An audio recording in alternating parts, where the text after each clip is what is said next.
ഈ പുണ്യ റമദാനിൽ നമ്മുടെ പാപങ്ങൾ പൊറുപ്പിക്കാൻ ഒരു അമല് നിങ്ങൾക്ക് ഞാൻ പറഞ്ഞു തരട്ടെ.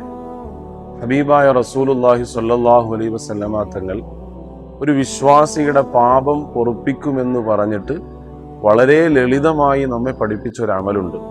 നമ്മളൊക്കെ ഭക്ഷണം കഴിക്കുന്നവരാണല്ലോ. ആ ഭക്ഷണം കഴിച്ചു കഴിഞ്ഞതിന് ശേഷം ഹബീബായ റസൂലുള്ളാഹി സ്വല്ലല്ലാഹു അലൈഹി വസല്ലമ തങ്ങൾ പഠിപ്പിച്ചു തന്ന ഒരു പ്രാർത്ഥന. അനസ് ബിൻ മാലിക് റളിയല്ലാഹു അൻഹു പറയുന്നു, ഭക്ഷണം കഴിച്ചു കഴിഞ്ഞിട്ട് ആരെങ്കിലും ഒരാൾ പറയാണ്, അൽഹംദുലില്ലാഹില്ലദീ അത്അമനി ഹാദാ വറസഖനീഹി മിൻ ഗൈരി ഹൗലിൻ മിന്നി വലാ ഖുവ്വ. ഇത് പറഞ്ഞു കഴിഞ്ഞാൽ ഗുഫിറ ലഹു മാ തഖദ്ദമ മിൻ ദംബിഹി. അബൂ ദാവൂദ് അടക്കം ഇമാം തുർമുദി റളിയല്ലാഹു തആല അൻഹും അജ്മഈൻ ഇവരൊക്കെയും റിപ്പോർട്ട് ചെയ്യുന്ന ഹദീസിൽ കാണാം, അവന്റെ മുൻ പാപങ്ങളൊക്കെയും അല്ലാഹു തആല പുറത്തു കൊടുക്കും. അല്ലാഹു നമുക്ക് പ്രാവർത്തികമാക്കാനുള്ള തൗഫീഖ് നൽകട്ടെ.